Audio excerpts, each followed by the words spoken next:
Hello दोस्तों, स्वागत है आपका इस हमारे लेक्चर में। जैसा कि आप थंबनेल में देख रहे होंगे कि आज हम बात करने वाले हैं इस वीडियो में डिस्टेंस बोर्ड वाले छात्रों के लिए। तो जो लोग डिस्टेंस बोर्ड में हैं उनके लिए मैं पूरा का पूरा जानकारी इस वीडियो में लेके आया हूं, तो आप शुरू से अंत तक बने रहिए। मैं एक एक चीज़ करके क्लियर करता हूं। तो आइए बिना लेट किए हुए वीडियो स्टार्ट करते हैं। देखिए, आज का सबसे पहला जो हमारा पॉइंट ये है, तो मैं जो बात करूँगा वो प्रीवियस ईयर के रिगार्डिंग जो भी एग्ज़ाम हुआ था उसके रेफरेंस में बात करूँगा कि क्या सीट है, क्या कट ऑफ लगेगा, क्या पैसा लगेगा। तो यही है, तो इसलिए मैं पहले ही बता दे रहा हूँ कि जो मैं बात करूँगा पिछले बार नालंदा ओपन यूनिवर्सिटी ने आयोजन किया था, इसके रेफरेंस में बात करूँगा। और मैं ये भी जानता हूँ कि जो ये डिस्टेंस बोर्ड है, तो डिस्टेंस बोर्ड में वही लोग ये वीडियो को देख रहे होंगे जो लोग पहले से कहीं ना कहीं टीचर होंगे। तो अगर कुछ गलती हो तो मैं उनसे माफ़ी चाहता हूँ और उन लोगों को सादर प्रणाम है हमारा। तो आइए हम लोग वीडियो स्टार्ट करते हैं। तो देखिए दोस्तों, सबसे पहला आज हमारा होगा वो रेफरेंस मैं बात कर चुका हूँ। अब मैं दूसरा बात करूँगा सीट पे। तो पिछले बार देखिए 100 अभ्यर्थियों के लिए क्या हुआ था, सीट की मतलब काउंसलिंग की घोषणा हुई थी। अब 100 अभ्यर्थी कैसे हुए, तो जो लोग पिछले बार फॉलो कर रहे होंगे उनको पता होगा कि पिछले बार जो है 17-19 सेशन के लिए भी एडमिशन हो रहा था और 19-21 सेशन के लिए भी एडमिशन हो रहा था। तो 17-19 सीट के लिए 500 सीट हो गया आपका, और ये 19-21 सीट के लिए 500 हो गया। तो टोटल 1000 बच्चों को क्या करा गया था, बुलाया गया था। तो 1000 बच्चा देख के आपको ये कन्फ्यूज नहीं हो जाना है कि 1000 सीट है। अब ये 500 सीट का बंटवारा कैसे है दोस्तों, तो जो मैं ऑब्जर्व करा उसमें 400 नालंदा यूनिवर्सिटी में और 100 दरभंगा में है ना। तो ये दो जगह सीट है, यानी कि आपको 500 सीटों पे फाइट करना है। तो मैं समझता हूँ कि यहाँ तक आपको क्रिस्टल क्लियर हो गया होगा। अब मैं जो अभी बात बोला उसको मैं अगली स्लाइड पे आपको दिखाता हूँ। देखिए यहाँ पे साफ लिखा हुआ है कि बीएड पाठ्यक्रम में 17-19 के कुछ बच्चों के लिए, ठीक है, और कुछ बच्चा 19 के लिए, ठीक है। तो दोनों में एडमिशन हो रहा था। तो पहला पॉइंट ये क्लियर है। अब दूसरा बात, कट ऑफ पे मैं बात करने से पहले आप लोगों को ये चीज़ बताना चाहूँगा कि पिछले, अब जैसे जो लोग गवर्नमेंट टीचर होंगे या जो लोग बिहार के बारे में, शिक्षक के बारे में जानकारी रखते होंगे, उनको पता होगा कि 1467 सीट जो है बिहार सरकार में अभी भी 1467 यानी कि 1467 टीचर ऐसे हैं जिनको प्रशिक्षित नहीं किया जा सका है। तो पिछले बार बिहार के जितने भी गवर्नमेंट कॉलेज हैं, ठीक है, जो सेल्फ फाइनेंस नहीं है, मतलब कि फुल्ली गवर्नमेंट एडेड है, उसमें क्या हुआ था कि 1467 के लिए 50% सीट क्या कर दिया गया था, आरक्षित कर दिया गया था। ठीक है, तो ये 1467 में तो मतलब कि आपके पास, मतलब कि यहाँ पे समझिए कि अगर एक यूनिवर्सिटी में 500 सीट था तो यहाँ से 250 जो है ये 1467 में से लेना था, और 250 क्या सीट था, ओपन सीट था। तो ये आपको क्लियर कट समझ में आ गया होगा। ठीक है, 1467 के बारे में पिछले बार सबको पता होगा, और इस बार क्या है नोटिफिकेशन, अभी तक इसकी जानकारी हमको नहीं मिल पाई है। मैंने कोशिश करा नेट पे सर्च करने का, लेकिन हमको आइडिया नहीं लग पाया दोस्तों। तो अब आप बोल रहे होंगे सर, दो ही विश्वविद्यालय, दो ही जगह कॉलेज में पढ़ाई होता है क्या? तो हाँ, दो ही जगह होता है। कैसे, तो देखिए, तो उपयुक्त शर्त के साथ अभ्यर्थीगण पहला नालंदा खुला विश्वविद्यालय में जाना था, तथा दूसरा ललित नारायण मिथिला विश्वविद्यालय के किसी एक विश्वविद्यालय का चयन कर सकते हैं। ठीक है, एक विश्वविद्यालय कौन था, तो डिस्टेंस डायरेक्ट एजुकेशन वाला ही था, जो आगे स्लाइड में कहीं लिखा हुआ था, तो लेकिन मैं कट करके नहीं ला पाया। तो यानी कि दो जगह ही क्या हो रहा था, एडमिशन आपका हो रहा था डिस्टेंस में, यानी कि 400 सीट और प्लस 100 सीट, यानी कि टोटल 500 सीट पे ही एडमिशन क्या हो रहा था दोस्तों। तो ये सीट का कन्फ्यूज़न क्लियर हो गया होगा। अब हम आते हैं कट ऑफ पे बात करें। तो कट ऑफ हम बहुत ही कोशिश करें खोजने का, लेकिन हमको कुछ मिल नहीं पाया, लेकिन मैं एक अंदाजतन आपको कट ऑफ यहाँ पे बता सकता हूँ। तो देखिए, मैंने जब सर्च करा तो पिछले बार जो हमको दिखा वो मैक्सिमम मार्क्स दिखा वो 76 में दिखा, जो नॉर्मल कैंडिडेट थे, और मैक्सिमम, और जो गवर्नमेंट टीचर वाले कैंडिडेट थे उनमें मैक्सिमम हमको 64 दिखा। तो ये दो बात याद रखिएगा दोस्तों। ये जो नालंदा ओपन का जो काउंसलिंग का शेड्यूल जारी किया गया था वो पिछले बार रोल नंबर अनुसार जारी कर दिया, तो उसमें खोजना बड़ा मुश्किल हो रहा है, मिल ही नहीं रहा। बहुत मैंने सर्च किया, इसलिए वीडियो क्या हो रहा था, कल शाम ही में आने वाला था, लेकिन आ नहीं पाया, तो आज सुबह में आ रहा है। तो तब भी मैं कुछ कोशिश किया हूँ। तो देखिए, ये सब मैं कि मतलब कि कौन बच्चे को कब बुलाया गया था इसका है।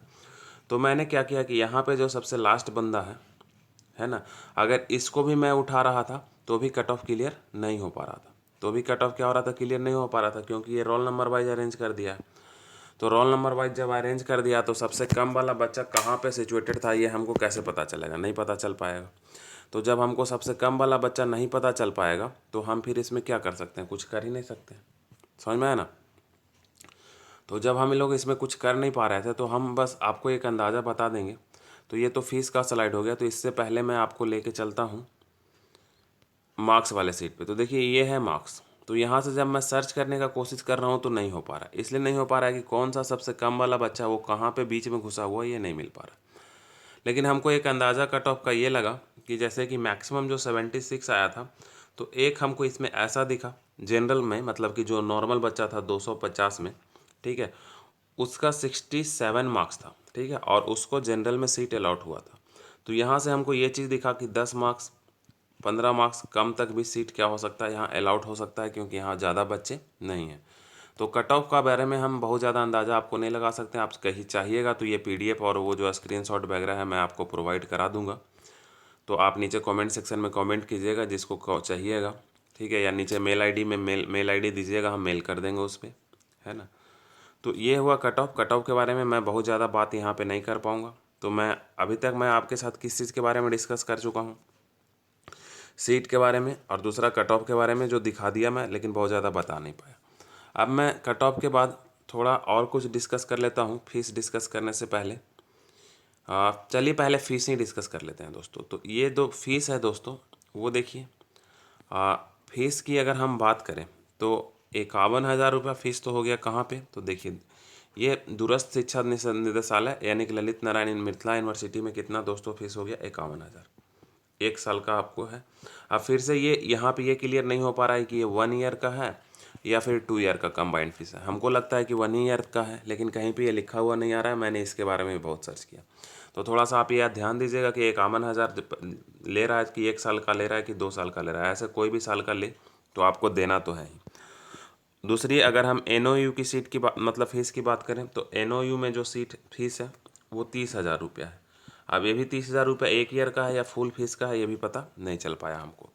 तो एक स्लाइड और मैं दिखाता चाहता हूँ जहाँ पे आपको बहुत अच्छे से क्लियर हो जाएगा। देखिए ये इसमें क्या कह रहा है कि दूरस्थ शिक्षा, ये मतलब LNMU का ये नोटिफिकेशन है। इसमें कह रहा है कि नालंदा खुला विश्वविद्यालय पटना द्वारा जारी तृतीय नामांकन सूची BEd ODL में, मतलब ओपन डिस्टेंस लर्निंग में जो शामिल हो उनको 51,000 का वहाँ पे क्या करना था, डिमांड ड्राफ्ट जारी करना था। अब 51,000 तो फीस हो गया, तो ये भी 1 ईयर का है या फुल कंबाइंड फीस 2 ईयर का, ये क्लियर नहीं हो पाया। तो थोड़ा आप लोग जब एडमिशन लीजिएगा तो अपने स्तर से इसको क्लियर कर लीजिएगा। और क्लियर क्या, जिनको करना होगा उनको तो देना ही पड़ेगा पैसा, है ना। अब 1 साल का ले तब भी ठीक है, 2 साल का ले तो फिर 2 बार देना पड़ेगा। इसके बाद मैं बात करूंगा कि आप लोगों को कौन कौन सा डॉक्यूमेंट्स का रिक्वायरमेंट होगा, तो इसके बारे में मैं बात कर लेता हूँ। मैंने ऊपर हेडिंग ही लगाया था कि सब कुछ मैं बता दूंगा इसमें। तो थोड़ा वीडियो लंबा हो रहा है, लेकिन यहाँ पे सब चीज़ मैं क्रिस्टल क्लियर कर रहा हूँ, ये बात आपको ध्यान रखना पड़ेगा। तो जब मैं आगे बात करूं तो देखिए कुलपति महोदय का ये तो इससे हमको कोई मतलब नहीं है, ये प्रोस्पेक्टस था पिछले बार। अब हम आगे चलते हैं सीधा, तो थोड़ा वेट कीजिए। जैसे कि ऊपर से ये तो नाम वगैरह हो गया, इसके बाद आगे मैं चलता हूँ, आगे आगे।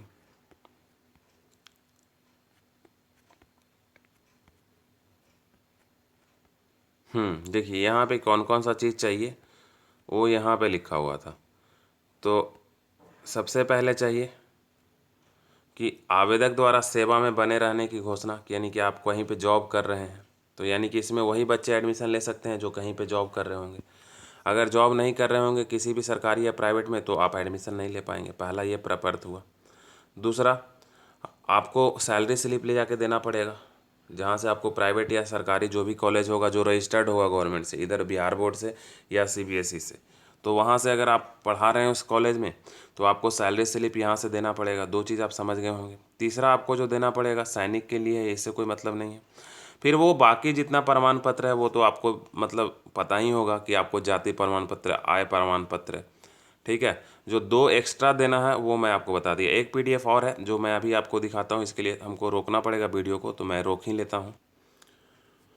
तो दोस्तों ये वो PDF है जिसके लिए मैं आप लोगों के लिए वीडियो रोका था। तो यहाँ पे समझिए कि क्या क्या आपको डॉक्यूमेंट्स का ज़रूरत होगा, ठीक है। तो पहला कह रहा है कि केंद्र सरकार, राज्य सरकार, अर्ध सरकारी संस्थानों द्वारा स्थायी मान्यता प्राप्त किसी प्राइमरी विद्यालय से स्थायी अस्थायी रूप से कार्यरत प्रशिक्षित होने का प्रमाण पत्र, यानी कि यहाँ पे आप टीचर हैं इसका प्रमाण पत्र देना पड़ेगा। दूसरा, ठीक है, और दूसरा आपको यहाँ पे इसमें देखिए कि वेतन, ठीक है, वो वेतन जो भुगतान हो रहा है उसको विवरण आपको देना पड़ेगा। तीसरा, बैंक का पासबुक आपको देना पड़ेगा, ठीक है, ये आपको। पाँचवा जो है कि जहाँ से अगर ICICI CBSE अन्य बोर्ड से संबंध प्राप्त स्कूल में आप कार्यरत है, ठीक है, तो अनुभव जो आपको वहाँ से मिला है, ठीक है, अनुभव प्रमाण पत्र, तो इसको आपको बनवाने के लिए भी भाग दौड़ नहीं करना है। जब आपको LNMU क्या करेगा, निर्देश जारी करेगा, तो उसके हिसाब से आप बनाइएगा। मतलब मैं आपको एक रेफरेंस दे रहा हूँ, आप स्क्रीनशॉट ले लीजिए यहाँ से।